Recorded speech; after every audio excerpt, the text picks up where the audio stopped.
nesse painel, gostaríamos de fazer, como é a proposta do Congresso, a partir da reforma, tentar fazer essa ponte, né? Então, um movimento que é lá do século XVIII, tentar fazer uma ponte com o que foi o século XVI, XVII, e depois tentar chegar ao século XX. Então, sem a preocupação didática de irmos cronologicamente ou trabalhando os elementos, a ideia é que seja uma conversa, né, um painel mais aberto, e esses temas possam ser, esses eixos possam ser trabalhados ao longo dessa conversa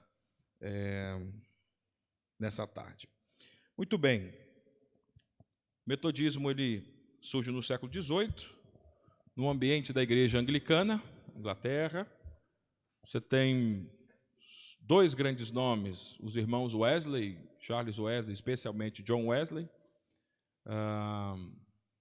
arminianos. E depois você teve uma outra influência de George Whitefield, calvinista, e essa influência calvinista tem alguns ramos metodistas até hoje, mas majoritariamente de influência arminiana, o metodismo. E Wesley nasce em 1703, vai falecer em 1791, e efetivamente a igreja metodista surge em 1795, 4 anos depois da morte de John Wesley, quando ela então se ramifica aí em múltiplos ramos, correntes, porque ela não aderiu a nenhuma denominação existente, mas tampouco formalizou no primeiro momento uma denominação, então ela esteve presente em diversos ramos e talvez poderíamos conversar um pouco sobre essas tramas e esse momento ali na história. Cada um tem um microfone. Isso. Então, cada um tem um microfone e a gente pode ir fazendo intervenções. Se pudéssemos interromper o outro, seria melhor ainda. Se pudéssemos... Para manter o pessoal acordado. Isso, e aí a gente vai, de fato, conversando nesse momento. No segundo momento do metodismo, você tem a influência de grandes estudiosos que começam a sistematizar esse pensamento, né? Tem o erudito Adam Clarke, por exemplo. Depois você tem outros nomes, né? Richard Watson, William Burt Pope, por exemplo, que vão consolidando e dando uma sistematização a esse pensamento já no período posterior.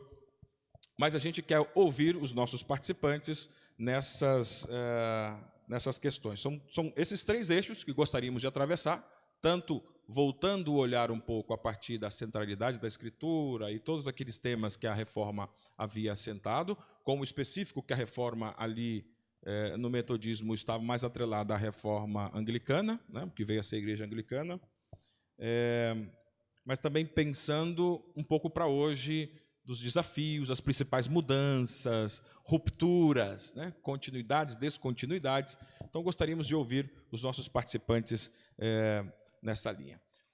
Bom, eu queria abrir essa conversação e perguntar um pouquinho do significado desse século XVIII, XIX, um pouco da recepção disso nos Estados Unidos, um pouco da recepção aqui na América Latina. Vocês pudessem situar um pouco os nossos ouvintes nesse primeiro momento do metodismo.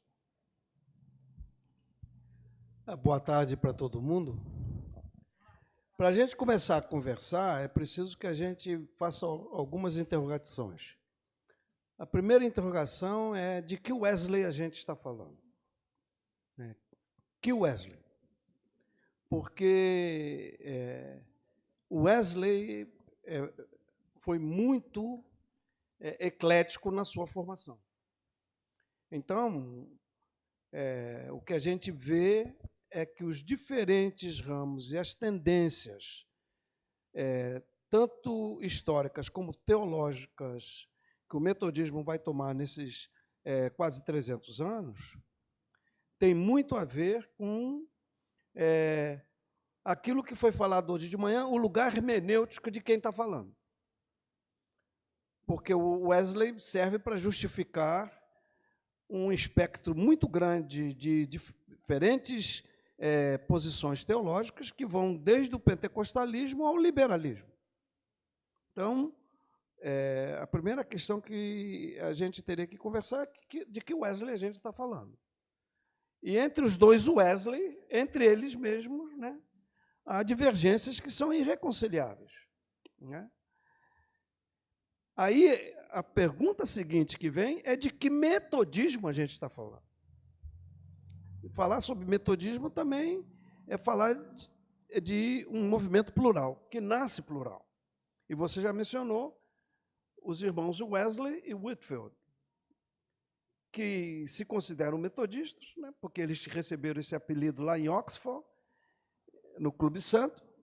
Eles são chamados metodistas de maneira pejorativa, né?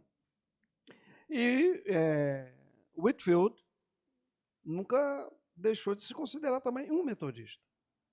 E ele tem divergências seríssimas, que inclusive abalaram as relações de amizade, né, dele, Whitefield, com os irmãos Wesley.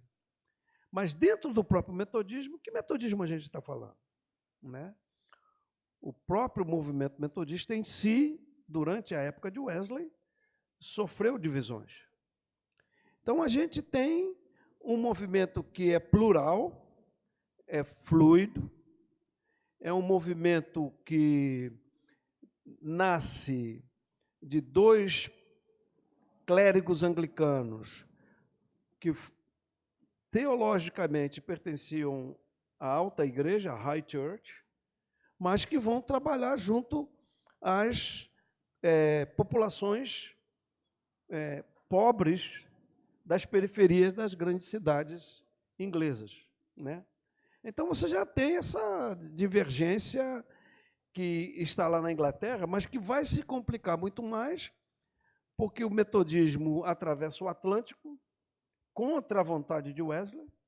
O metodismo chega à América não porque Wesley quis, mas porque uns irlandeses, como todo irlandês maluco, né, levou o metodismo para os Estados Unidos. Foram os irlandeses que levaram, imigrantes, não tinham pregadores. Isso já vai mostrando a fluidez do movimento. E chega lá e estabelece. E é a contragosto que Wesley vai mandar pregadores para a Inglaterra, para a América do Norte. E chega nos Estados Unidos se divide muito. Então, que de metodismo nós estamos falando? Só aqui no Brasil nós temos metodista do Brasil, metodista wesleyano, nazareno, não sei mais o que, metodista livre, né? Já é uma fauna aqui no Brasil nesse momento. Eu vou pegar carona nessa ideia e também na ideia do professor Lauri, que de manhã disse: Jesus não teria sido cristão, o Wesley também não foi membro da Igreja Metodista, né?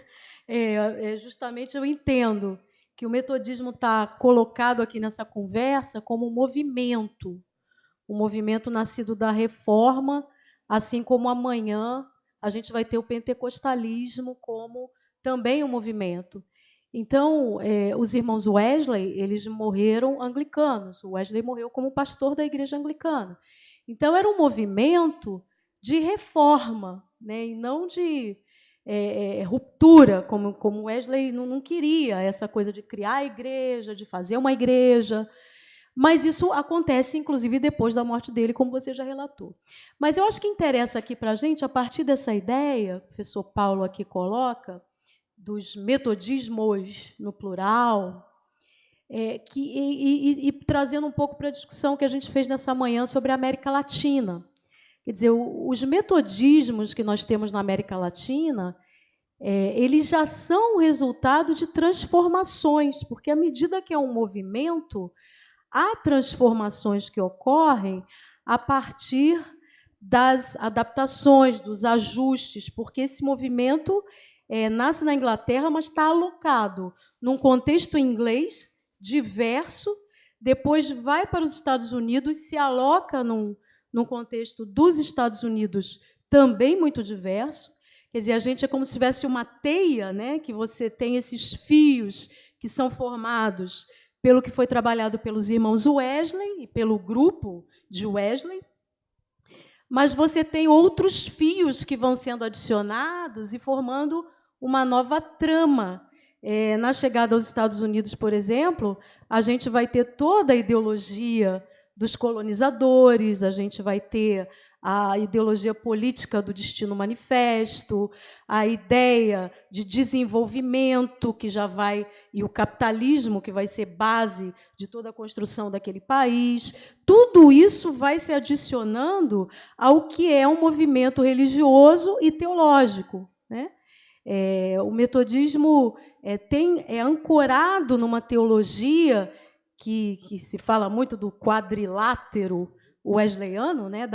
Da tradição, da razão, da experiência, a experiência que é muito significativa, e a escritura, e esses 4 elementos, a criação, né, que a gente não falou aqui. Na verdade, essa dimensão da escritura, alguns teólogos do Brasil alegam que ela é a adição latino-americana, que é o lugar da Bíblia, porque lá na teologia wesleyana é a questão da criação, que tem a ver com a graça, com a teologia da graça, essa releitura, a graça preveniente, aquilo que vem primeiro, né? Deus já nos amou e nos salvou primeiro, antes que a gente tome qualquer passo e qualquer providência quanto a isso. E isso tem relação com a criação, no geral. Quer dizer, essa teologia wesleyana, ela tem uma dimensão também da criação que desloca para esse foco muito androcêntrico da salvação, pensando também essa dimensão da salvação da criação de Deus. Então, para fechar essa ideia... Dentro disso que você está falando, o fato de que o metodismo tem 4 eixos de fontes teológicas rompe com a reforma. Porque enquanto a reforma, como foi dito já aqui anteriormente, não valoriza a tradição, onde foi dito isso aqui algumas vezes, né? E a experiência também, há uma grande desconfiança, tanto de luteranos como de calvinistas da experiência, né? Há um rompimento do metodismo com uma tradição reformada.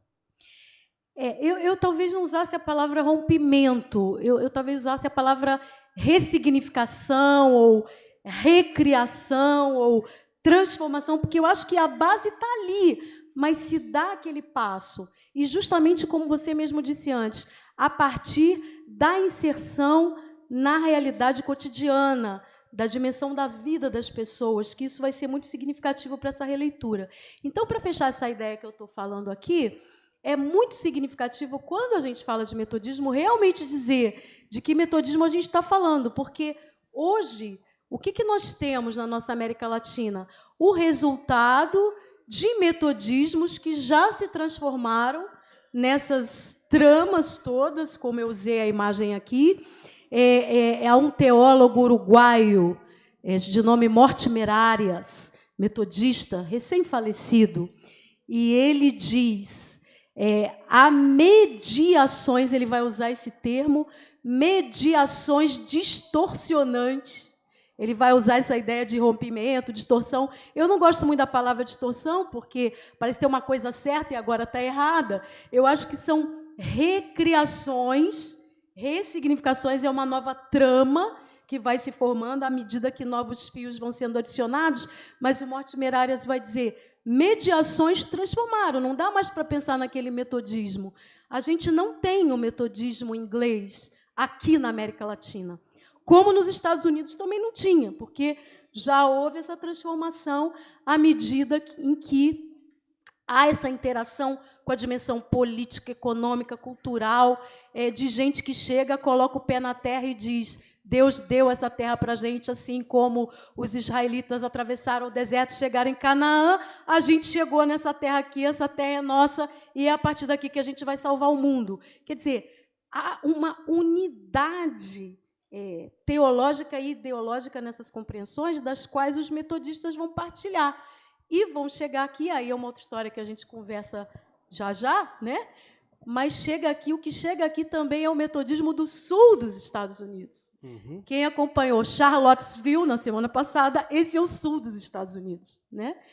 Racista, Bible Belt, branco, da Bíblia, fundamentalista, e etc, etc, etc. Esse é o metodismo que chega aqui. Então, tem mais esse fiozinho nessa trama que merece a nossa atenção nessa conversa.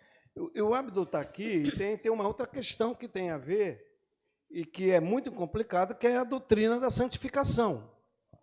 A doutrina da santificação, no metodismo, não é reformada, não é protestante. Essa é uma das grandes questões que os próprios metodistas, às vezes, têm dificuldade de aceitar, porque a doutrina da santificação, no metodismo, é católica. É a doutrina da santificação que vem dos místicos católicos, que são muito importantes no pensamento de Wesley, né?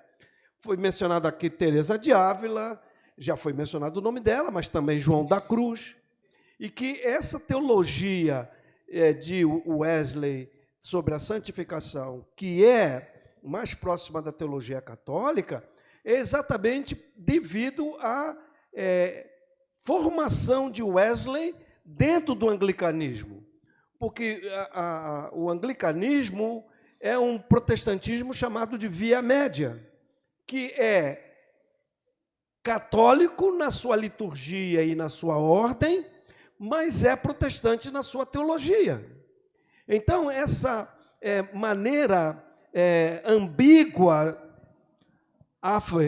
sorry for my consideration on Anglican faith.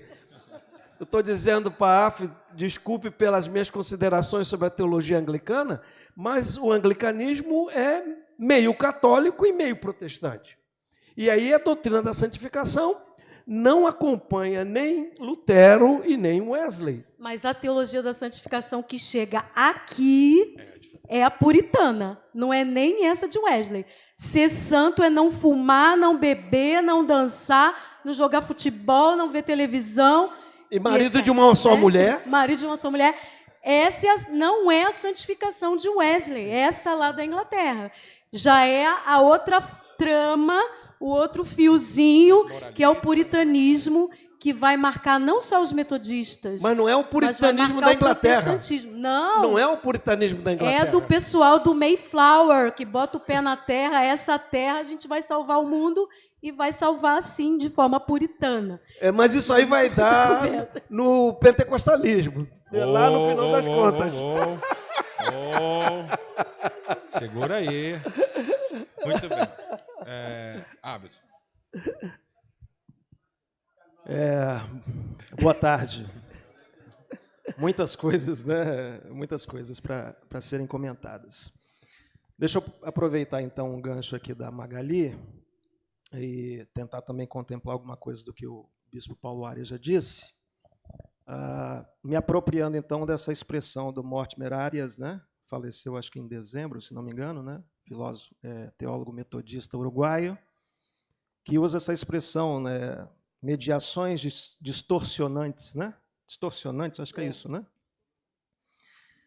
Existem realmente muitas mediações distorcionantes, se você considerar a passagem do metodismo original, lá de Wesley, tanto para a América do Norte quanto para a América Latina, né? E aproveitando, então, essa questão da polêmica anticatólica, deixa eu aproveitar, então, uma dessas mediações distorcionantes, que é exatamente a transição entre um desejo original de Wesley de renovação evangélica, era exatamente isso que ele queria, para a polêmica anticatólica, né? E, de fato, eu concordo em gênero, número e grau que o catolicismo, ou a catolicidade em Wesley, é de escandalizar muitos metodistas atualmente. Se muitos metodistas conhecessem, por exemplo, o famoso sermão de Wesley sobre o espírito católico, e mais ainda a carta a um cidadão católico romano, essa carta é de uma ecumenicidade estarrecedora para um homem do século XVIII na Inglaterra. Então, de fato, eu acho que a gente pode depois retomar isso sob uma outra ótica, mas não dá para pensar a teologia de Wesley fora da sua mediação católica. Ele é católico a ponto de escandalizar muitos teólogos protestantes, né? Você pegou, não queria falar, não. Mas é interessante porque, se você pegar, por exemplo, a declaração de Wesley de 1744, na conferência anual, a primeira, onde Wesley tenta definir qual é a missão do metodismo. Em outras palavras, o que ele está dizendo é o seguinte: o desígnio de Deus ao levantar pregadores metodistas não é para fundar uma nova religião, mas para reformar a nação. Ele está se referindo, portanto, à Inglaterra, sobretudo. Sobretudo, ele diz, especialmente à igreja, e estender a santidade bíblica pelo mundo. Essa é a missão, é a declaração de missão de Wesley, lá em 1744. 40 anos depois, em solo norte-americano, 1784, na primeira conferência geral da Igreja Episcopal, Metodista Episcopal Autônoma, que é quando definitivamente marca essa autonomia do metodismo em solo norte-americano, você percebe uma redução dessa declaração de missão. E, em outras palavras, o que está sendo dito lá é o seguinte: bem, o desígnio de Deus ao levantar pregadores metodistas é reformar o continente e estender a santidade a estas terras. Então você tem de cara ali uma redução, porque não é mencionada que essa reforma se refere à igreja, por exemplo. Até porque esse metodismo nascente nos Estados Unidos já é uma igreja. Diferente do Wesley, lá do século XVIII. O metodismo não é uma igreja. É interessante notar que nessa conferência, os pregadores metodistas tomam decisões que contrariam as orientações de Wesley. Wesley não queria que fossem designados bispos. Ele usou a palavra superintendente geral. E os pastores, os pregadores, resolvem usar a palavra bispo.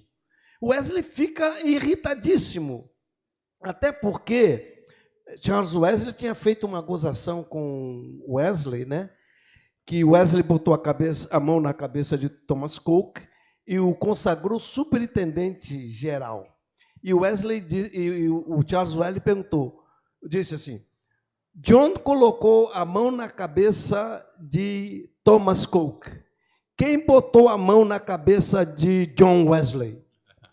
Né? Então, quer dizer, quando eles transformam, quer dizer, os próprios metodistas norte-americanos já começam, eu não uso distorcionante, eu digo mutantes. Eu uso a palavra mutantes. Então, quer dizer, você já tem um processo de mutação no início do metodismo institucionalizado nos Estados Unidos. Sim. Um outro detalhe, aproveitando isso, a gente desse um gancho com o chamado movimento ecumênico, pegando essa ecumenicidade do Wesley lá no século XVIII, finalzinho do século XIX, John Mott, todo esse movimento, início do século XX, toda a participação que teve Mott como metodista e tal, ele era leigo, né?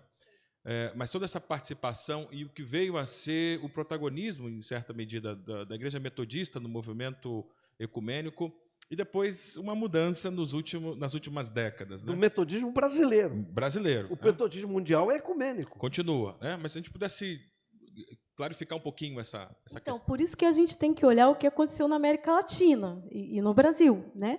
Mas essa dimensão ecumênica, ela marca o metodismo no mundo. Tanto é que o maior número de secretários gerais do Conselho Mundial de Igrejas é de metodistas, né? E o engajamento é muito intenso.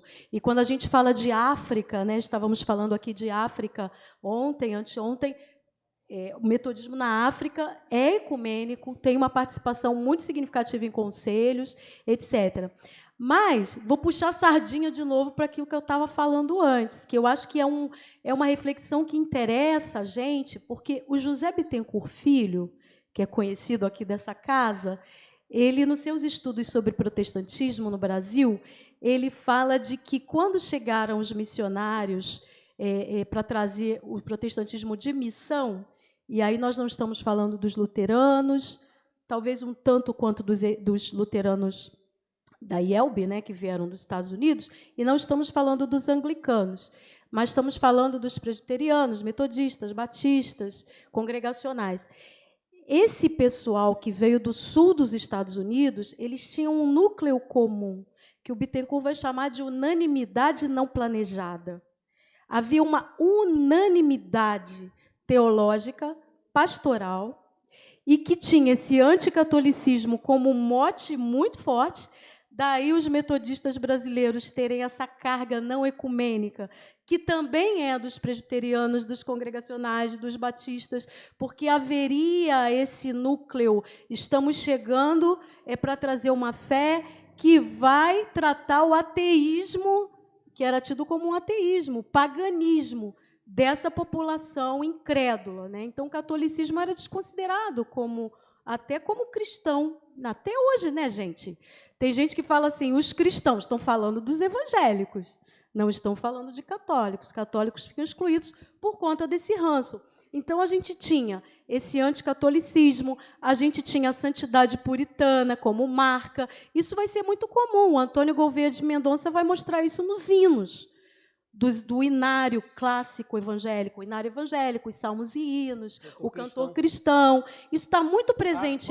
A harpa, essa coisa de estamos peregrinos nesse mundo, não pertencemos ao mundo, nos preparamos para o porvir, né? Sou peregrino aqui, em terra estranha estou, não tenho nada para fazer aqui, só estou aqui de passagem, né? Então, essa era a teologia unânime, que era você tinha uma coisa ou outra de costumes, práticas, doutrinas, mas o núcleo, nada tinha a ver com o metodismo da Inglaterra e nada tinha a ver, ouso dizer, com as bases da reforma protestante. O nosso protestantismo aqui tem muito pouco de protestante. Muito pouco, né? Mas isso é uma coisa para a gente discutir. Eu queria só retomar aqui a questão, mas a gente combinou de cada um poder interromper o outro, né? Isso aqui faz parte do jogo. Faz parte do jogo. Nós ensaiamos, viu? A gente não ensaiou o conteúdo, mas a maneira de proceder, sim. Mas eu tenho a impressão, Magali, que uma leitura, digamos assim, equivocada, atualmente acaba dando essa dimensão, ou mantendo essa dimensão da anticatolicidade, né?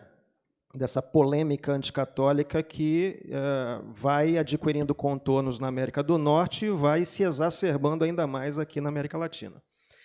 Porque muita gente, por exemplo, poderia olhar para o Wesley e dizer o seguinte, não, mas espera aí, a gente pode ler alguns sermões do Wesley, inclusive a sua adaptação das regras gerais do anglicanismo. Nessa adaptação, ele mantém o tom forte com relação, não ao catolicismo, aí talvez seria o engano, mas ao papismo e ao romanismo, né? Então, e por questões históricas que eu acho que não caberiam aqui, mas vamos lembrar que menos de um século antes, você tem na Inglaterra uma rainha, Maria, chamada Sanguinária, que em 5 anos faz muito estrago. Se os historiadores estão corretos, cerca de 280 dissidentes religiosos são caçados e perdem a vida por causa de questões religiosas, e em geral protestantes. Então é natural e é de se esperar que não só Wesley, mas os ingleses do século XVIII temam a possibilidade de um retorno de uma monarquia católica. Então, na verdade, o que o Wesley está combatendo não é o catolicismo, mas é o romanismo e é o papismo, né? E isso fica claro, por exemplo, nessa teologia que ele desenvolve.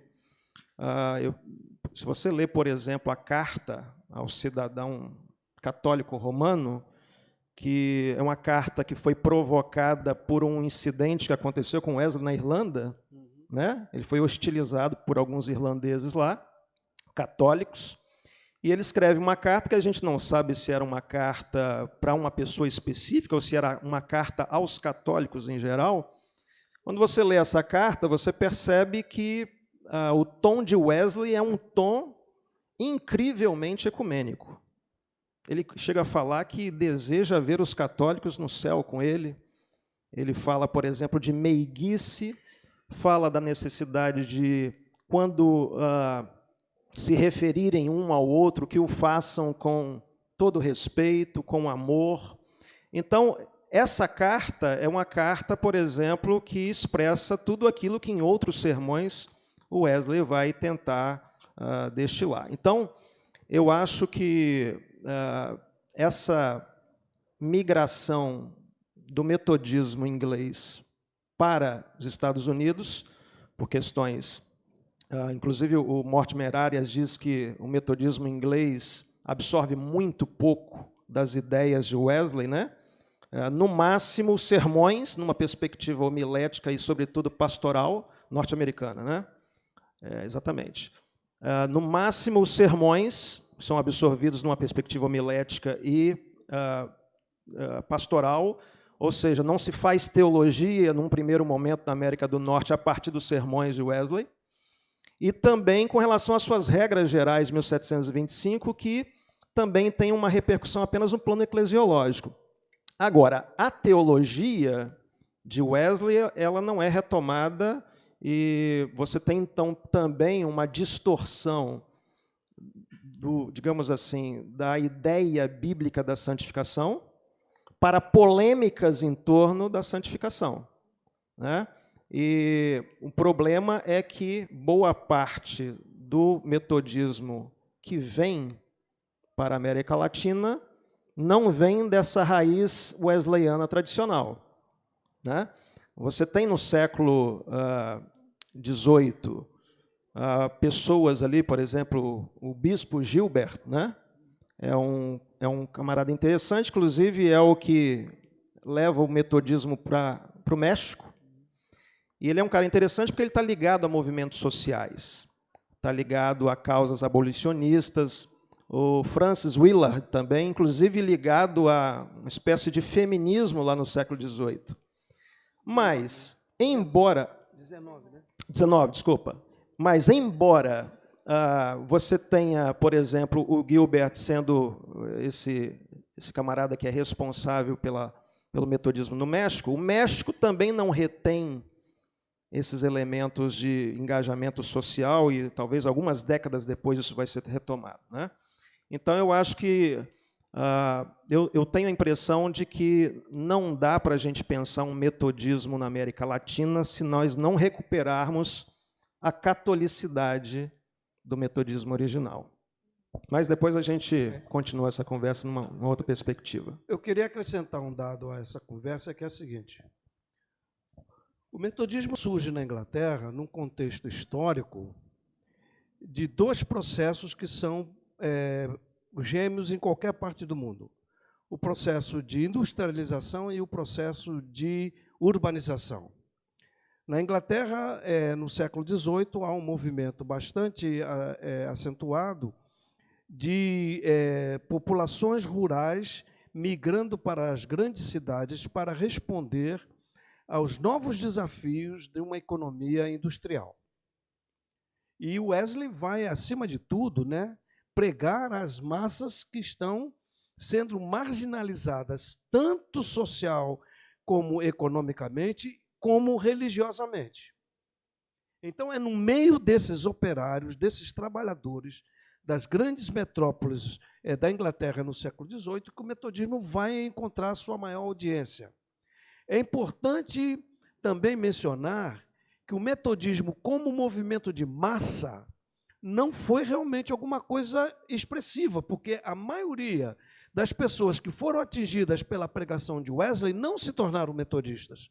Elas simplesmente começaram a se agregar em outras formações religiosas, porque o metodismo era uma sociedade, não era era um movimento, não era uma igreja.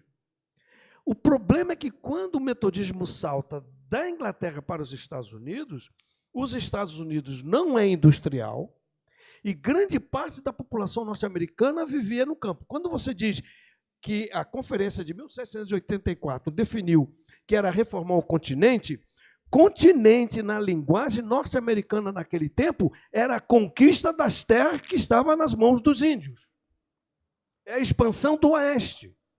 Então, quer dizer, os próprios metodistas fazem parte do processo de expansão colonial dos Estados Unidos, a formação dos Estados Unidos. era a conquista do Oeste. Só acrescentando, bispo, acho que a Magali tocou rapidamente, mas é interessante que uma dessas mediações também, que de alguma forma distorcem, se é que a gente pode falar de um projeto original, não é um projeto, mas do metodismo original, é exatamente a identificação da frase do Wesley, a minha paróquia é o mundo, com o destino manifesto. Exato. Isso é muito interessante, porque o destino manifesto é essa ideia norte-americana de que Deus escolheu os americanos, né, em função das ideias de liberdade, de progresso, de avanço expansionista. Deus escolheu esse povo para ser o Israel de Deus, né? Isso, como você diz, justifica a expansão para o oeste, a colocação dos índios no seu espaço restrito. Isso justifica politicamente coisas, por exemplo, como até a racionalização do processo via Roosevelt da abertura do Canal de Panamá, né? Você tem uma série de questões que são resultantes de um equívoco, porque, na verdade, quando Wesley diz que a minha paróquia é o mundo, ele está, na verdade, se defendendo de um bispo, acho que não sei se de Baltimore, não estou lembrado agora, mas de Bristol, o bispo, na verdade, está numa polêmica com essa vivência do Wesley, porque o Wesley está pregando o evangelho em locais que, para ele, está fora da jurisdição do Wesley, está na jurisdição dele, eclesiástica dele. Mas como Wesley é um fellow lá da Universidade de Oxford, ele tem a seu favor a lei que lhe permite pregar em qualquer lugar. Mas só que Wesley aprofunda essa questão, né?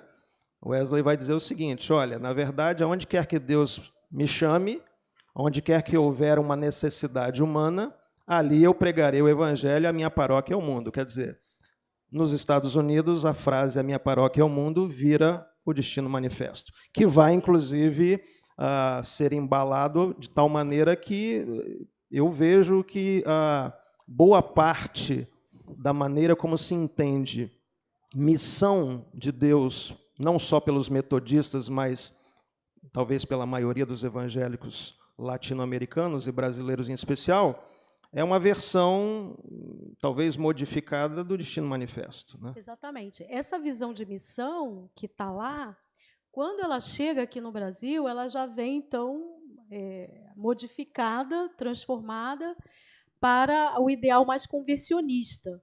Mas é bom a gente lembrar que esses ideais, de alguma forma, eles permanecem, de compromisso social, que estava lá no metodismo inglês, que estava desde o acompanhamento dos presos ao cuidado com a população mais pobre, a questão da educação, a escola dominical, que não era uma escola bíblica, era uma escola para se ensinar o que as crianças que trabalhavam nas fábricas lá o dia inteiro, ou filhos de pais que não tinham condições de mandá-las à escola. A escola dominical funcionava nesse sentido, como ensino dos que não tinham acesso à escola. Então, esses ideais, de alguma forma, permaneceram. E aqui entraram, né? Então, houve pessoas, apesar dessa unanimidade não planejada que está presente nesse núcleo de ênfases dos missionários que aqui chegam das diferentes denominações, a gente vai ter o pessoal que vai manter esses ideais do compromisso social, do ecumenismo. Tanto é que os metodistas estão na raiz do movimento ecumênico brasileiro também, né? Grupo muito pequeno, minoritário, mas que vai ter uma presença significativa em lutas sociais, como, por exemplo, o relatório que saiu da Comissão Nacional da Verdade, que mostra o que aconteceu com as igrejas no período da ditadura militar, apresenta 8 metodistas que foram presos, torturados, e, além desses 8, a gente tem 4 desaparecidos metodistas. E eu não estou falando gente que tem um nome na igreja, não. Eram pessoas ativas, de juventude. Então, a gente vai ter, nesse metodismo brasileiro, essa minoria que vai prevalecer e prevalece até hoje. Eu me considero continuadora dessa minoria, por isso estou aqui conversando desse jeito com vocês, Mas, só para a gente conversar depois, eu vou lançar uma ideia aqui. No meu entendimento, no Brasil, a gente tem hoje um neometodismo. Assim como a gente tem um neopentecostalismo, a gente tem um neometodismo. Sobre isso, se tiver chance, eu falo melhor depois. Mas, pegando carona no que vocês disseram, eu diria o seguinte: o fato de que o metodismo nos Estados Unidos é um metodismo rural e agrário vai mudar definitivamente a doutrina da santificação, porque vai cair no moralismo e no legalismo que a Magali acaba de dizer.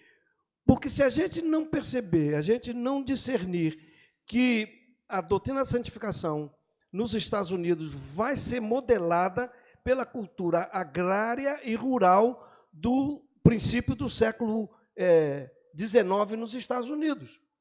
E essa modelação da doutrina da santificação vai criar um problema muito sério nos dois elementos fundamentais que Wesley tinha para alcançar-se o desenvolvimento da experiência da santificação. Essa expressão, experiência da santificação, não cabe dentro da doutrina da santificação reformada. Luterano e calvinistas, por favor, digam amém. Né? Não cabe dentro da teologia luterana e da linha calvinista. Mas para Wesley cabia. E eram obras de misericórdia e obras de piedade. No metodismo norte-americano, isso desaparece. E a santificação, então, que vem para o Brasil, não é mais a santificação que tinha a ver com o pobre, porque às vezes a gente até, em português, misericórdia e piedade é a mesma coisa.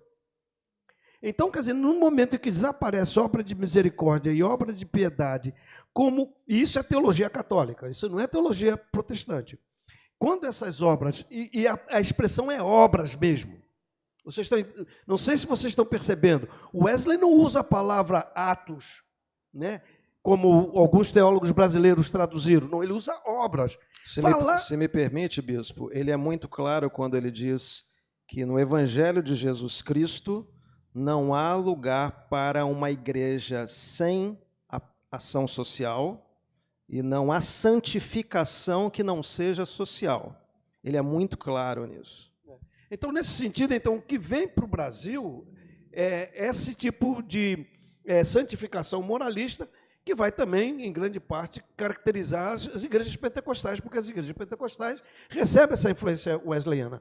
Mas sobre o Brasil, eu gostaria de acrescentar ainda mais um pouco. Na América Latina, vocês têm um metodismo. Na maioria dos países da América Latina, é o metodismo do norte dos Estados Unidos. O Brasil, Costa Rica e Cuba são os 3 únicos países que é o metodismo do sul dos Estados Unidos. E o metodismo do sul dos Estados Unidos, assim como os batistas e grande parte dos presbiterianos, esse protestantismo do sul dos Estados Unidos está contaminado por um fato histórico trágico nos Estados Unidos da América, que é a Guerra Civil. A Guerra Civil, por exemplo, a presença de batistas, metodistas e presbiterianos no Brasil, essa presença está ligada diretamente a uma decisão do imperador D. Pedro II de trazer imigrantes do sul dos Estados Unidos para o Brasil. Olha a complicação. Pedro II está no processo de branqueamento da população brasileira. O pessoal do sul dos Estados Unidos perde as suas propriedades, porque o norte é avassalador, o norte é cruel. O sul derrotado, quem viu o filme o Atlanta lá, e o vento levou, percebe como é que é a destruição do sul pelo exército do norte. Eles perdem suas propriedades e Pedro II, aproveitando essa brecha, traz americanos do sul dos Estados Unidos para o Brasil. Eles vão morar em Santa Bárbara do Oeste, em São Paulo, vão ter colônias no norte do Brasil e também, eu creio que aqui na região de Espírito Santo, Bahia, algum lugar por aqui. Como? Não, os americanos que vêm para cá, do sul dos Estados Unidos. Colônias americanas que são estabelecidas no Brasil. Isso faz parte da política de branqueamento. O metodista que vem é um coronel do exército confederado, derrotado, um coronel, pastor metodista, que perdeu a sua fazenda. Ele é coronel na patente e coronel de fazendeiro, porque era um latifundiário. Ele perde a sua fazenda e vem para cá. Então, o metodismo que vem para o Brasil, igualmente os batistas e grande parte dos presbiterianos, estão determinados pela ideologia escravagista do sul dos Estados Unidos. Com a derrota do sul dos Estados Unidos, da Confederação, uma teologia, e aí eu peço assistência aos meus acadêmicos, como o professor Rivera, né, sobre a questão de que da igreja espiritual, a ideia da igreja espiritual. E essa ideia de igreja espiritual vai ser muito forte entre os presbiterianos, os batistas e os metodistas, para justificar que metodista, batista e presbiteriano não devia se meter em política. Tinha projetos sociais? Tinha. Tinha educação? Tinha. Mas política era coisa que não devia se meter. Então, o protestantismo brasileiro ele vai sendo forjado, e aí tem algumas obras que são clássicas, né? A obra do Walter Maciel, sobre a pergunta da Rosa Maria, o livro da pergunta da Rosa Maria, o livro do Jeter Ramalho, e o livro clássico do Rubem Alves, que é Protestantismo e Repressão. Então, é esse conjunto de coisas, né, que pode explicar, em grande parte, a situação atual do protestantismo brasileiro. Se a gente perde isso... E eu vou, para talvez encurtar a minha intervenção, eu vou dizer um negócio para vocês, seguinte: o protestantismo brasileiro, em grande parte, reproduz, ainda hoje, as matrizes norte-americanas. Então, quer dizer, nós não temos um protestantismo realmente brasileiro. E isso começa até no nome, né? Porque o nome protestante nunca foi assumido. A gente chama evangélico. Aqueles que têm o verdadeiro evangelho, aqueles que levam o evangelho pelo mundo. Protestantismo é um nome da academia. A academia trata os evangélicos como protestantes, mas a identidade tanto é que as igrejas colocam no seu nome: Igreja Evangélica X, Igreja Evangélica Y. É uma questão de identidade. Não há uma identidade com o protestantismo, mas com essa forma retrabalhada, transformada, ressignificada, que aqui chega. Essa é a lógica, né? Então, essa questão do nome é uma questão identitária muito significativa para a gente pensar. Por isso que a gente precisa questionar, quando a gente fala que metodismo é esse, também é que protestantismo é esse, né? Que a gente tem, e que tem muito de indulgência, tem muito de compra de salvação por meio das obras. Eu posso não fazer obras de misericórdia, mas eu faço obra preservando o meu corpo, eu sei esperar. Como é que é o negócio lá? Eu consigo esperar. Eu escolhi esperar, né? Eu escolhi esperar, então eu estou comprando a minha salvação. É uma compra, é um negócio. E aí você compromete elementos fundamentais básicos da reforma protestante com práticas que contradizem o ser protestante. Daí a gente nem se chamar assim, porque a gente dá uma liberdade identitária para nem ser protestante. Eu acho que tem um caminho de reflexão aí também muito interessante. Eu vou dar uma de Oswaldo aqui agora. Eu vou dar uma de Oswaldo aqui agora e vou falar uma coisa que talvez vai bagunçar o coreto meu e da Magali.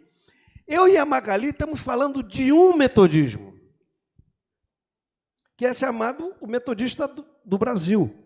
Mas nós temos os nazarenos que estão aqui no Brasil, que são metodistas. Nós temos a Igreja Metodista Livre. Nós temos a Igreja Metodista Wesleyana, que tem essa agenda comum da Magali, que a Magali falou, né? Mas tem formações diferentes, né? Nazareno surge nos Estados Unidos por causa do seu compromisso com os pobres. Phineas Breeze era um bem-sucedido pastor metodista que rompe com a Igreja Metodista e a Igreja Metodista do Norte por causa do seu compromisso com missão urbana. Se Nazareno no Brasil hoje não tem compromisso com missão urbana, é outro papo.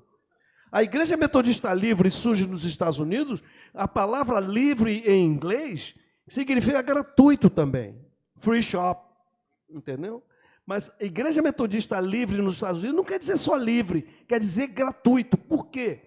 Porque nos Estados Unidos, num determinado momento, os bancos das igrejas eram comprados pelas famílias ricas. E os pobres tinham que ir para a galeria. E é por isso que se chama Free Methodist Church. Não porque é metodista livre. Metodista livre chega no Brasil e não diz que é metodista gratuito. Diz que é metodista livre. Nos Estados Unidos, o free não é livre, é gratuito. Está entendendo? Então, esses metodismos são distintos. E grande parte das cisões do metodismo nos Estados Unidos, em grande parte, é por causa da questão do pobre. Né? E o metodismo, quando se descuida do pobre, e aí vai novamente o carro católico lá do Lutero, do Calvino, né? Do cuidado com o pobre. Essa é parte da melhor teologia mística, né? O cuidado com o pobre. O metodismo herda isso. E o metodismo que vem para o Brasil, né? Assim como o presbiterianismo e como o batista, tem um projeto de quê? De evangelizar que classe? A classe média. Esse é o projeto dos metodistas, dos presbiterianos. Por causa disso, os metodistas têm esses colégios caríssimos, né? Os presbiterianos têm um Mackenzie. Que pobre pode botar filho no Mackenzie? Percebe? Então, esses metodismos chegam aqui. Agora, eu vou dizer um negócio para vocês. Nós estamos falando disso, eu e Magali.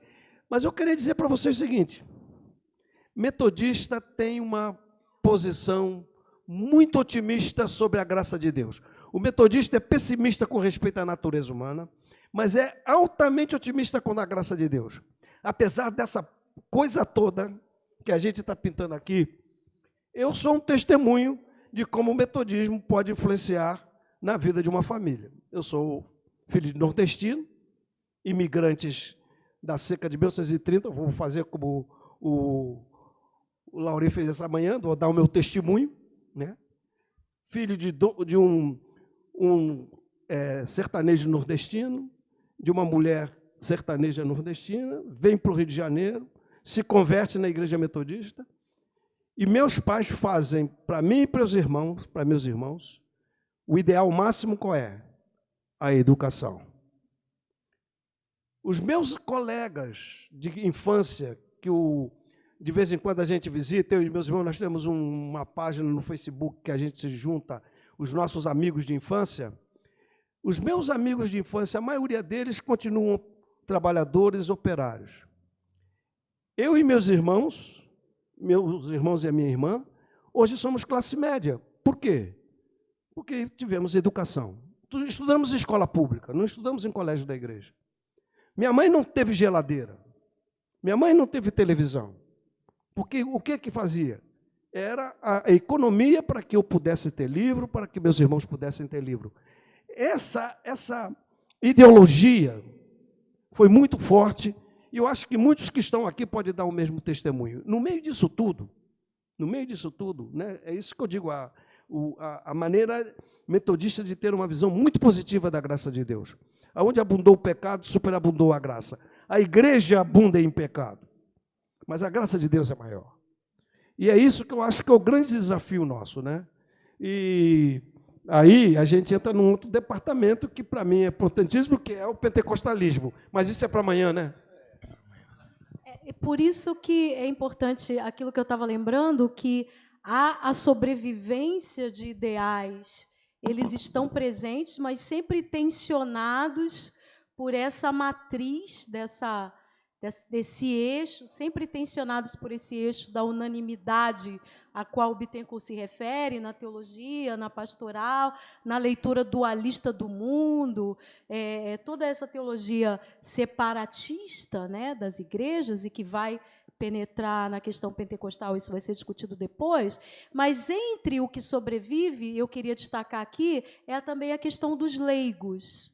o lugar dos leigos e leigas na questão trabalhada ao longo da história do metodismo. Isso foi muito importante na Inglaterra, os pregadores leigos, quando não se imaginava sequer um pastor pregando fora de um templo. Wesley teve problema com isso, e os outros também, pastores, mas o incentivo ao lugar do leigo e da leiga na participação na liderança, nas atividades de pregação, incluindo as mulheres, o que também é um elemento significativo para se recuperar da história do metodismo e que vai se diferenciar um pouco de outras tradições, que eram fundamentalmente patriarcais e sacerdotais, e muito pouco laicas. Então, esse lugar do sacerdócio laico, que vem da Reforma e que o metodismo retrabalhou nessa dimensão de uma popularização da fé e do lugar do leigo e da leiga, é muito significativo, mas nesse caminho, Europa, travessia do Atlântico e viagem para a América Latina, Brasil, já tem ressignificações importantes, como, por exemplo, que também diz respeito ao universo das igrejas evangélicas, do clericalismo muito forte. Então, a gente vive hoje ainda uma tensão nos espaços metodistas do forte clericalismo, hoje reforçado por movimentos chamados de discipulado. É aí que eu acho que entra o neometodismo, que vai abraçando movimentos novos, se ajustando, G12, discipulado, as esposas de pastor que se tornam pastoras. Alguém levantou isso aqui no outro dia, né? Dizendo que a igreja muitas vezes coloca esse fardo sobre as mulheres, mas eu, como esposa de pastor que sou, sei que muitas das minhas iguais, elas se colocam nessa posição. Eu sou a pastora. Chego aqui também tenho uma posição de poder. Então, a gente tem que fazer essa crítica de que há toda uma cultura que hoje, que não é metodista, que é desse universo do movimento evangélico predominante hoje no Brasil, na América Latina, de sufocar o lugar de leigos e leigas, exaltar a figura de pastores e pastoras, empoderando-os no sentido mais complicado dessa palavra, não positivo, dando mais poder de controle da vida das comunidades, incluindo as esposas. Então, isso é uma coisa para a gente observar, até porque vem do universo do chamado neopentecostalismo. A gente liga a televisão e vê o chefe da igreja ao lado da esposa, que também tem um cargo, que também tem uma função na vida da igreja, né? Isso aí vale para várias igrejas desse universo pentecostal, e isso vai fazendo lugar nas igrejas chamadas históricas, e eu estou usando o exemplo do que ocorre dentro do metodismo, daí a gente poder falar de um neometodismo, desse ajuste para concorrer no mercado religioso com esses elementos que a gente tem de concorrência hoje, muito presentes no campo religioso protestante evangélico do Brasil. Mas isso dá mais pano para manga nessa conversa. Mais um. Você ia falar. Eu queria voltar um pouquinho para a gente falar um pouco mais sobre o movimento Holiness. O que vocês poderiam falar desse período aí, mais no final do século XIX para o XX? O que nós poderíamos acrescentar aí, do que veio a ser, sobretudo nos Estados Unidos, né? Antes de dizer isso, eu vou fazer aqui uma intervençãozinha que eu acho muito gozado quando o calvinista brasileiro canta: meu amigo, hoje tu tens a escolha, vida ou morte, qual vais aceitar? Amanhã pode ser muito tarde, hoje Cristo te quer libertar. O Mendonça disse uma coisa muito interessante: a teologia presbiteriana, isso ele está no livro dele, né? A teologia presbiteriana é calvinista, mas quando a igreja presbiteriana canta, é arminiana. Então, isso é uma mensagenzinha para os presbiterianos. Uma gozaçãozinha. Há também o hino que todos os hinários têm e que é quase pelagiano. Ó, concego, andei e perdido, vaguei. Tudo, vocês vão vendo o tratamento. Ó, concego, eu andei e perdido, vaguei, longe, longe do meu Salvador. Mas um dia eu vi meu pecado e senti Isso é pelagiano o tempo todo. E a gente canta como está na harpa, no cantor cristão, essa coisa que ela falou. Só que agora na teologia gospel isso tudo morreu. Agora é aqui, agora eu sou feliz, eu piso na serpente do outro que é meu inimigo, pisa na cabeça do inimigo e vão embora para o sucesso. Mas ô Magali, isso aí é a consequência do arminianismo que foi relido. É uma releitura. Agora, voltando à sua pergunta. Agora voltamos a um caso sério. Essa aí, ele está fazendo essa pergunta, porque essa pergunta ele tem que fazer amanhã. Essa pergunta os metodistas. Não, o caso é o seguinte, o caso é o seguinte. O metodismo nos Estados Unidos, conforme eu falei, a doutrina da santificação vai sofrer essa mutação. Eu não gosto da palavra distorção do Mortimer, né? Não gosto da palavra também ruptura, né? No sentido mais de quebra, né? Mas da mutação. E a mutação se dá por razões históricas, sociológicas, econômicas e políticas. Nenhum movimento religioso muda simplesmente porque eu na telha do pessoal para mudar. São as circunstâncias históricas que determinam as mudanças que vão ocorrer no movimento. Se a gente não percebe disso, a gente não entende a dinâmica dos movimentos, né? Então, o que vai sofrer? Nos Estados Unidos, o metodismo, que era rural e agrário, obedecendo 2 regras de Wesley sobre economia, eram 3, mas eles vão obedecer 2, só 2. Wesley dizia, ganhe o máximo que puder, poupe o máximo que puder e dê o máximo que puder. Os metodistas americanos resolveram atender somente as 2. Ganhe o máximo que puder, poupe o máximo que puder. O dê o máximo que puder, eles esqueceram. O que significou para o metodismo norte-americano? Ascensão social. Houve ascenso social. O metodismo começa a transformar-se numa religião aceitável. O metodismo, no seu princípio, nos Estados Unidos, era inaceitável. Rolava, cantava, pulava. Então, era uma reunião, era avivamento muito emocional. Na medida em que ele vai tendo respeitabilidade social, ele vai construindo as igrejas.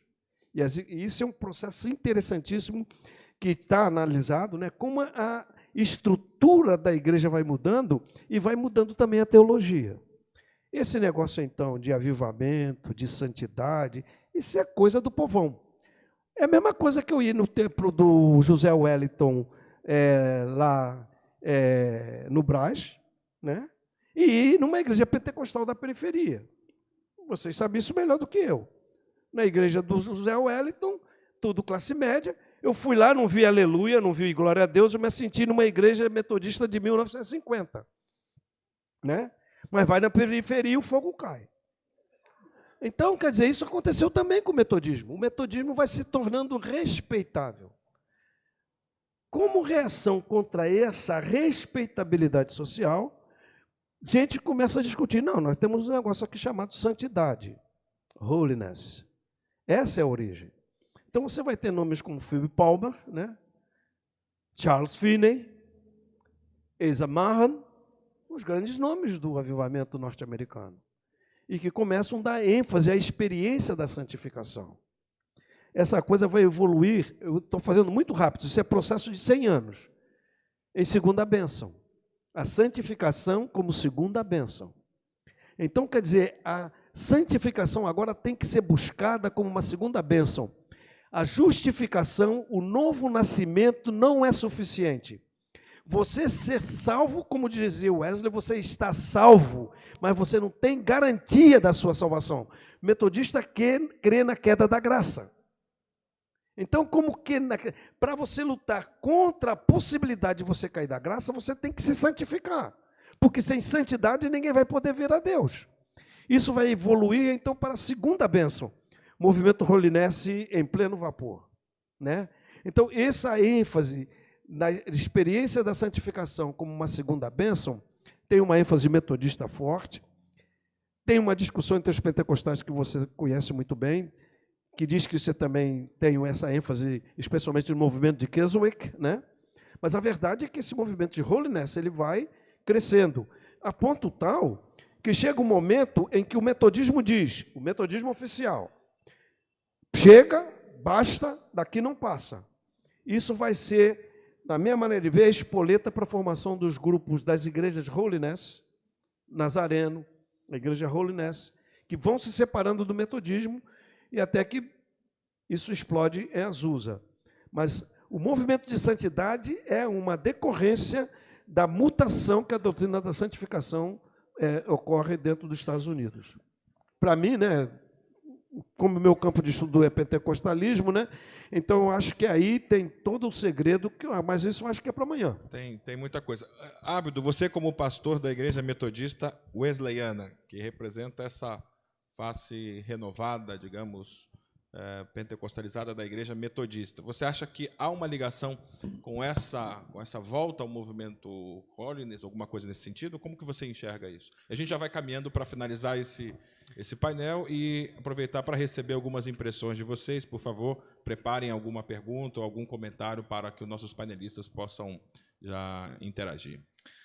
Bem, eu acho que só indiretamente, né, se você se refere ao movimento Holiness dos Estados Unidos. A principal inspiração pentecostal da Igreja Metodista Wesleyana é a Assembleia de Deus, né, no Brasil.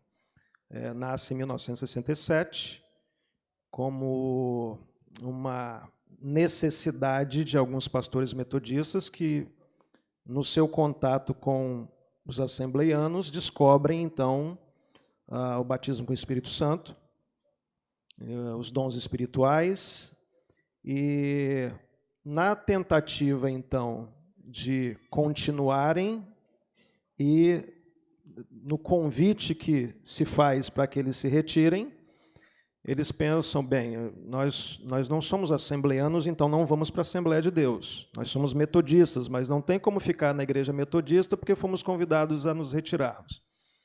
Então, foi inevitável que alguns deles partissem para a construção de uma nova denominação chamada Igreja Metodista Wesleyana. 1967, inclusive esse ano comemoramos 50 anos, mas a inspiração, a recepção, digamos assim, pentecostal, ela é via Assembleia de Deus, né? Então, por isso que eu disse indiretamente. Agora, eu penso, né, até concordando com alguns painelistas que já passaram por aqui, que o protestantismo é um movimento de ambiguidades, de tensões, de ambivalências e de contradições. E o metodismo não é diferente disso. Aliás, eu acho que poderia até ser um lugar teológico, né? Você pensar o metodismo na perspectiva dessa vulnerabilidade que ele sempre teve aos espaços locais por onde passou. Eu acho que isso não necessariamente é uma coisa ruim, né? É uma coisa inevitável. E talvez a própria catolicidade do Wesley trazida para dentro de doutrinas como a santificação, nessa perspectiva do social, a dupla justificação, a santificação como a segunda bênção. Quer dizer, isso acaba também abrindo espaço. Ele acaba de falar uma heresia protestante terrível. Sim. Dupla justificação. É. Isso é metodismo, não tem nada a ver com a reforma. Sim. Por isso que eu digo que a carga de catolicidade é muito grande, né? Mas veja bem, eu não vejo como algo necessariamente ruim essas recepções, porque elas são inevitáveis mesmo no universo protestante, mesmo aquele que acredita que é tão homogêneo, né? Como a gente já viu aqui em outras palestras. Bem, a Igreja Metodista Wesleyana não é diferente, né? Então, o que ela vai fazer? Ela vai olhar para a sua herança metodista, porque os primeiros pastores são metodistas, né? Aqueles que se reúnem lá na famosa reunião da ponte, os líderes são pastores metodistas. Eles, então, de alguma forma, influenciados pela Assembleia de Deus e pelas reuniões de oração, eles vão fazer uma leitura que é a seguinte: eles vão olhar para Aldersgate, a experiência de 1738, e vão ler nisso o quê? O batismo como Espírito Santo.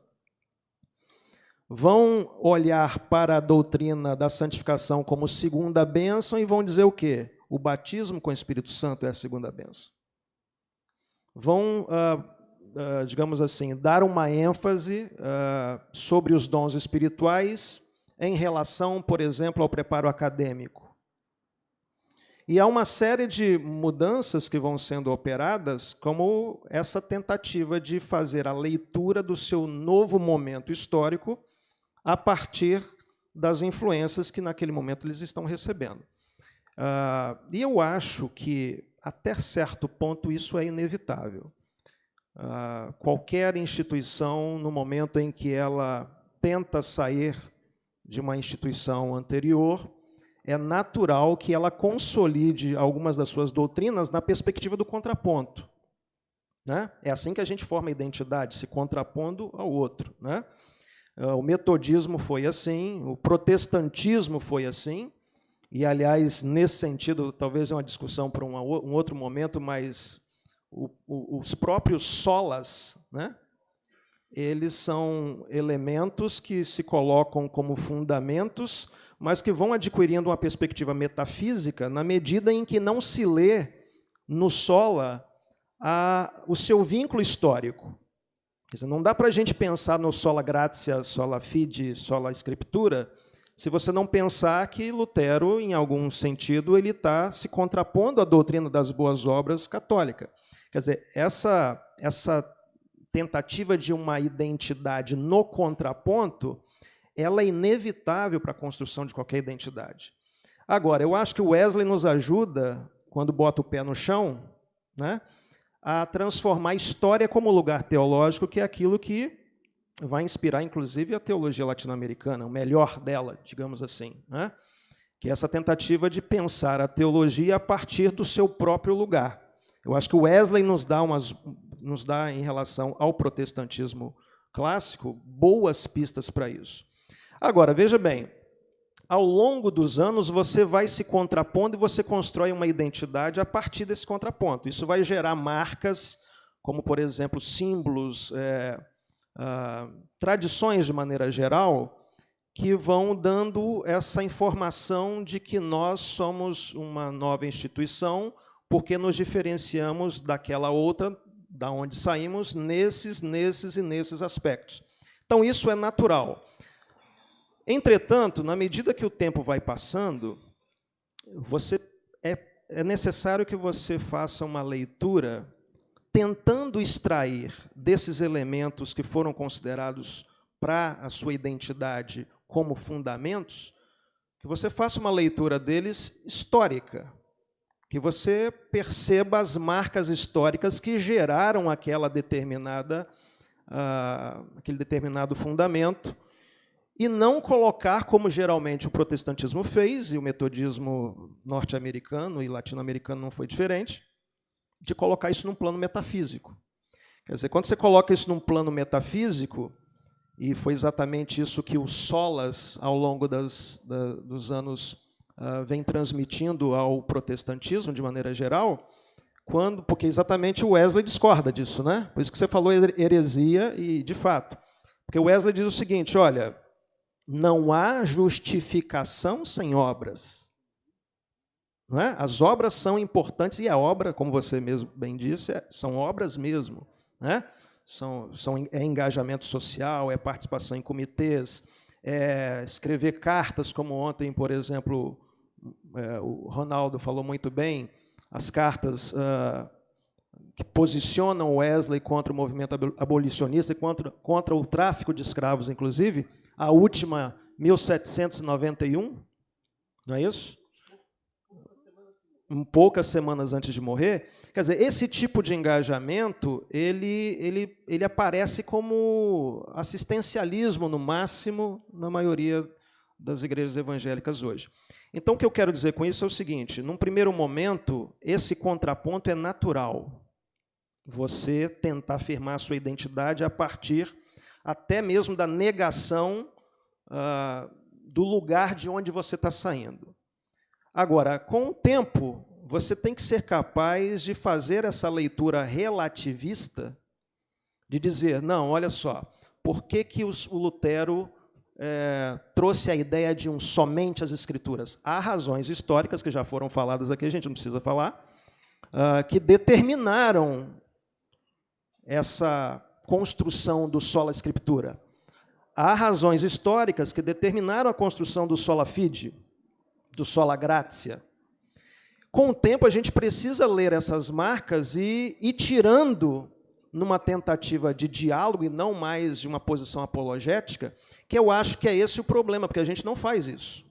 A gente, então, chegou àquele momento em que nós, então, nos diferenciamos do outro, e a gente continua mantendo isso no plano metafísico, sem reconhecer as marcas históricas que determinaram aquela determinada doutrina, e isso hoje é a razão, né, de toda essa miscelânea e de todas essas brigas que a gente pode perceber no plano aqui do protestantismo em especial.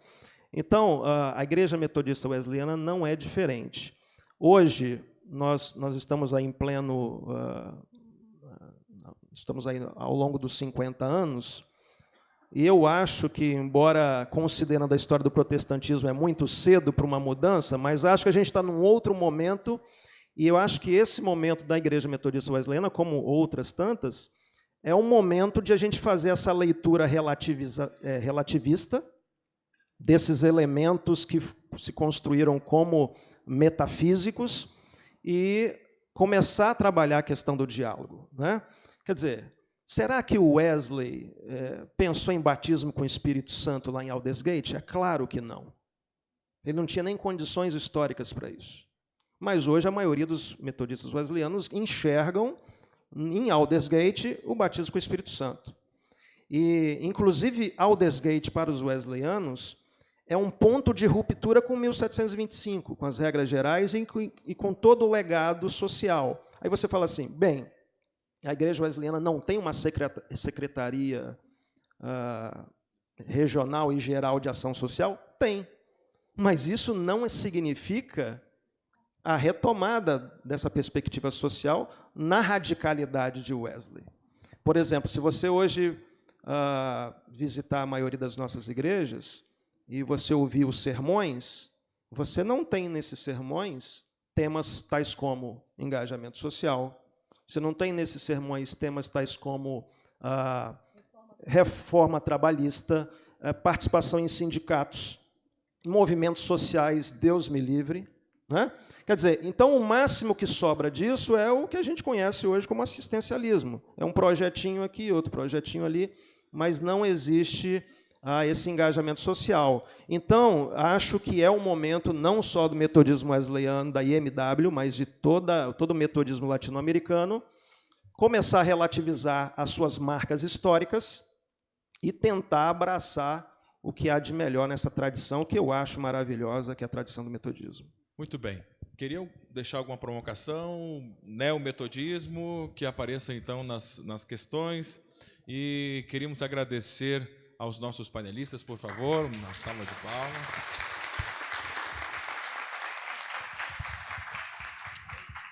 Muito bem. Se temos perguntas, aqui temos o professor Rivera Pagam, também temos ali, Ronaldo, e fazemos blocos de 3 e logo depois há uma interação, por favor. No sé si ustedes conocen un tratado que escribió John Wesley en 1774. El tratado se tituló Thoughts on Slavery, Pensamientos sobre Esclavitud. Fue algo que Wesley pensó y pensó y pensó sobre escribir. Él había tenido la experiencia de viajar a América del Norte, todavía colonia inglesa, y haber presenciado una sociedad esclavista, en Georgia, por ejemplo. Él conocía de la situación del Caribe inglés y la producción del azúcar y el ron en unas plantaciones de esclavitud. Y finalmente, en 1774, publica ese tratado fuerte, Thoughts on Slavery, que abonó al movimiento todavía incipiente, todavía comenzando, abolicionista en Inglaterra. Y ahí él discute, bueno, la conclusión es que la esclavitud es violatoria de la dignidad humana y de la voluntad divina, y él, además de ese tratado, sugiere, por ejemplo, la eliminación del mercado esclavista, que luego sería retomada a principios del siglo XIX, es decir, unos casi 40 años después de que él escribió eso, y también sugiere el boicot al azúcar y el ron no por lo alcohólico, sino por ser producido en una sociedad esclava. No sé si ustedes han leído este trabajo, pero tuvo alguna... ¿Cómo ustedes ven ese tratado en términos de la, no sé, conciencia social metodista? Lo que tú decías, que eso se ha ido disipando, pero que finalmente Wesley, después de pensarlo y pensarlo y pensarlo, se define. Y mi impresión es que yo conozco muchos metodistas que no han leído ese tratado, y una de mis recomendaciones es léanlo. Muitas graças. Ouviremos o Ronaldo Cavalcante nesse bloco com 3 perguntas e depois o painel aqui pode responder, quem sabe, até mesmo em bloco. Boa tarde, eu vou na mesma linha do professor Luiz Rivera, questão social do metodismo, que eu acho que foi um grande diferencial dentro do protestantismo, em relação a demais confissões, apesar de que outras confissões também fizeram obras de misericórdia, etc.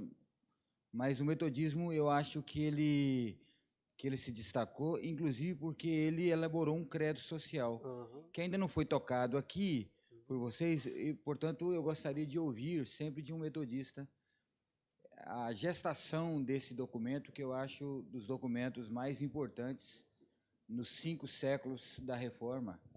Foi o credo social da Igreja Metodista. Agora, a par disso, e simultaneamente a isso, voltar lá no Wesley, pegando algumas conclusões de historiadores marxistas, analisando os documentos, a Inglaterra naquele momento. Eu penso, por exemplo, inicialmente no historiador francês que escreveu a History of English People, 6 volumes. Eu acho que ele era, inclusive, de origem huguenote, ou por aí, L. Halevi, que eu acho que é muito importante, e a partir do que ele escreveu, que é do século XVIII para o XIX, ou XIX para o XX, alguma coisa assim, tá. A partir dele, fizeram comentários sobre o que ele escreveu, porque as conclusões são muito famosas, as teses de Halevi sobre o metodismo. E aí o Thompson, o Hobsbawm e depois o Christopher Hill tangenciou, e até o Tawney, o Richard Tawney, o weberiano, também tocou nesse ponto.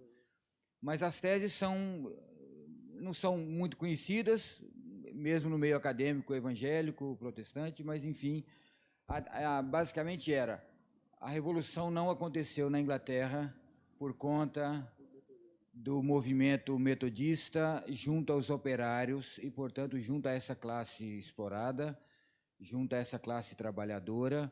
O que estava entesourado para a Inglaterra era o mesmo que havia acontecido na França, a Revolução Francesa, sangrenta e tudo mais, a época do terror, enfim. Ou seja, contra isso, o metodismo ajudou muito a aplacar essa coisa e foi uma igreja junto dos pobres. Então, quando vocês me dizem que hoje não tem, ou seja, a coisa mudou e tudo mais, é muito frustrante também, porque para mim, especialmente, que estou muito apaixonado, já tem 30 anos que eu estudo isso, mas não sou metodista. Então, quando vocês falam, é como se se cumpra a parábola bíblica, né? Até o que tem lhe será tirado. É uma pena para o metodista. Eu queria um comentário sobre isso, por favor. Tem uma terceira pergunta ali atrás? Aqui, José Mário. E com esse bloco a gente tem um comentário... Teríamos que ser um comentário um pouco mais curto, né? Para a gente se preparando para um café daqui a pouco. A minha pergunta vai no campo da eclesiologia. A Igreja Metodista é uma igreja episcopal. E no pentecostalismo e neopentecostalismo recentes, a gente vê ressurgir essa figura do bispo, né? Algumas igrejas pentecostais e neopentecostais têm assumido essa figura. Eu queria primeiro que vocês explicassem o que é o bispo na Igreja Metodista, na tradição metodista, e se vocês veem alguma conexão com essa eclesiologia, né, metodista com o que acontece hoje no movimento pentecostal e neopentecostal. O que tem de diferente e semelhante nessas questões, né? Então, eu queria colocar a minha questão nesse campo. Muito obrigado. Então, se pudesse ser comentários bem concisos. Sobre a pergunta do professor Rivera, eu diria o seguinte, esse documento que você mencionou, ele é conhecido em certos círculos acadêmicos metodistas, mas a maioria dos metodistas não tem nenhuma ideia desse documento, né? Há uma série de, especialmente no final da vida de Wesley, há uma série inclusive de sermões que ele escreveu sobre a questão do dinheiro. E isso tem uma série de relações também com problemas sociais que a Inglaterra enfrentava naquele momento. Então, nesse sentido, Wesley teve uma palavra profética que, para aqueles dias, era realmente alguma coisa extraordinária. Esse processo vem sobre o posicionamento de Wesley e do metodismo sobre a escravidão, vai ser o problema sério dos metodistas a partir de 1784, quando é organizada a Igreja Metodista nos Estados Unidos. Na Conferência de Natal, que foi citada pelo Abdo, a conferência decidiu que nenhum metodista poderia ter escravos. Jesse Lee, que era um dos principais pregadores metodistas, não teve tempo de chegar, porque foi no Natal, e a neve impediu que ele chegasse para a conferência. Quando ele tomou conhecimento disso, ele disse o seguinte: o metodismo, se mantém essa posição, acabou nos Estados Unidos. Ele força a próxima conferência anual a reconsiderar essa decisão. Então, quer dizer, a conferência de Natal, fiel ao pensamento de Wesley, determinou que nenhum metodista poderia ter escravos. A conferência seguinte reforma essa decisão, e o metodismo, a partir dessa época, durante mais de 50 anos, vai enfrentar uma luta interna sobre se metodistas podiam ter escravos ou não. A coisa chega ao seu ponto mais conflitivo quando um dos bispos, que ficou viúvo, casa-se com uma senhora que tem escravos. Os metodistas do norte dos Estados Unidos dizem: isso é impossível, e forçam o bispo a vender os escravos da esposa dele. Ele diz: os escravos, olha como é que a coisa é, os escravos não são meus, são dela. Naqueles anos, faça-me um favor.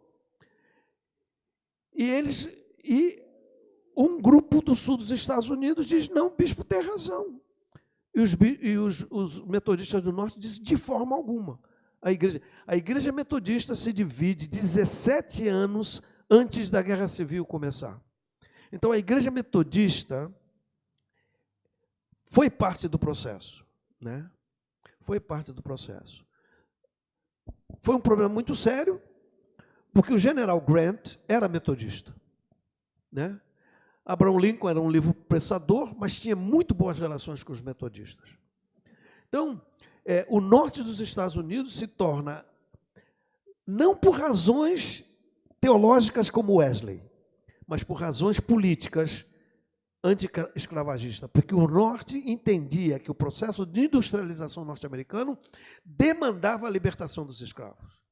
e o Sul, que queria ter um projeto político-econômico de produtor de matérias-primas para os países centrais na Europa, queria continuar com a escravidão. O metodismo ficou partido durante quase 100 anos, nesses dois grupos. Em 1939, reuniu-se. À custa de quem? Dos metodistas negros.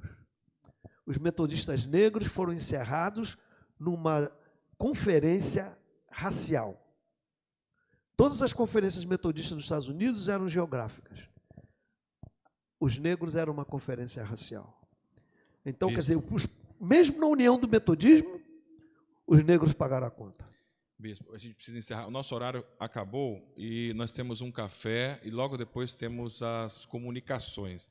A gente precisa responder ainda a duas questões, talvez pudéssemos resumir um pouquinho mais, e lembrando que às 16 horas teremos as comunicações nas salas, e depois à noite é livre, então quem quiser descansar ou quiser sair, conhecer a cidade, fique à vontade.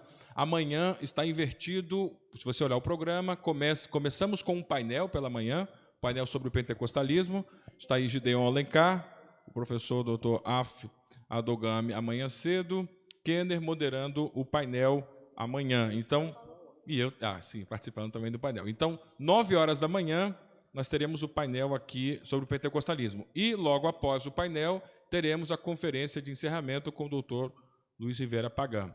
Então, é importante que você se situe em relação à programação, tanto de hoje quanto de amanhã. Nós ouvimos essa palavra de fechamento em relação à pergunta do Ronaldo e do Zé Mário. Peço perdão aos colegas que tinham perguntas também do lado de cá, mas a gente pode ir conversando no café também sobre esses assuntos. Sim, bem breve.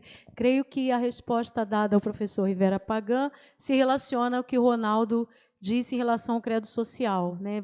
Nós temos essa base que, de alguma forma, sobrevive.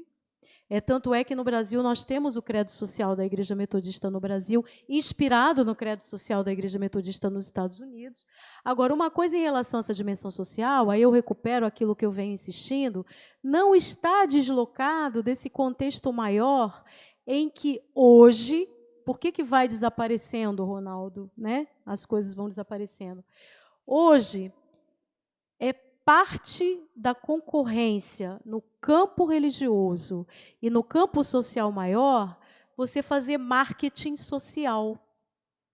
É diferente de você trazer a discussão social para uma discussão política comprometida com direitos e você fazer marketing social, que você faz uma ação aqui, uma ali, faz uma cooperativa de mulheres aqui, outra ali, mas você não está discutindo a estrutura, que é o que está naquela origem daquele documento. Há um outro pensamento sobre a fome, a falta de alimentos, de Wesley, em que ele denuncia que a falta de alimentos era resultado de acúmulo e desperdício, né? Ele denuncia naquele documento, e o credo social vai ser muito forte no sentido de relacionar os chamados males sociais a questões estruturais da sociedade. Isso vai se perdendo porque a gente está no momento de predomínio do marketing social. Então, a gente vê muito hoje as igrejas realizando ação social, mas para ter um lugar ao sol nessa concorrência, tanto religiosa quanto social, de um modo geral, que é a questão da chamada responsabilidade social, que hoje virou um ISO número alguma coisa, né, que você ganha para ter isenção disso, isenção daquilo. Então, essa é uma questão que vocês levantam que é muito séria, que está nessas raízes teológicas e que merecem ser trazidas para se discutir o sentido de fazer ação social. Qual é o sentido teológico da ação social? Não só no metodismo, mas nas igrejas em geral. Do Zé Mário, né? Qual é a relação, como é que se dá, então, o governo episcopal? Né? Bem, a diferença da Igreja Metodista Wesleyana para a Igreja Metodista do Brasil se dá apenas na recepção e aceitação do elemento pentecostal via Assembleia de Deus. Mas a eclesiologia é a mesma. Então, respondendo aqui pela Metodista Wesleyana, imagino que esteja respondendo também em relação à Igreja Metodista do Brasil. O bispo ele é eleito em concílios que a gente chama de concílios gerais. Nosso caso é de 6 em 6 anos, acho que lá também, 5 em 5. Então, você tem delegados que são geralmente votados nos concílios regionais. Esses são delegados ao Concílio Geral, a metade de leigo e a metade de clérigos. Então, é esse pessoal que, no final das contas, elegem, né, o bispo. O que significa dizer que, teoricamente, um bispo que se torna bispo pode deixar de ser bispo, se no concílio seguinte ele não for reeleito, né? Sim, é um cargo. Não é uma consagração. É um cargo, ele é pastor, ele é ministro para todos os efeitos, porque na Igreja Metodista você tem essa tripla qualificação. Pastores é a ordem sagrada, né? Pastores, ministros e bispos. O ministro é o pastor que chegou a uma condição em que ele pode concorrer a cargos gerais, inclusive a bispo. Então, agora você me perguntou a relação disso com o pentecostalismo?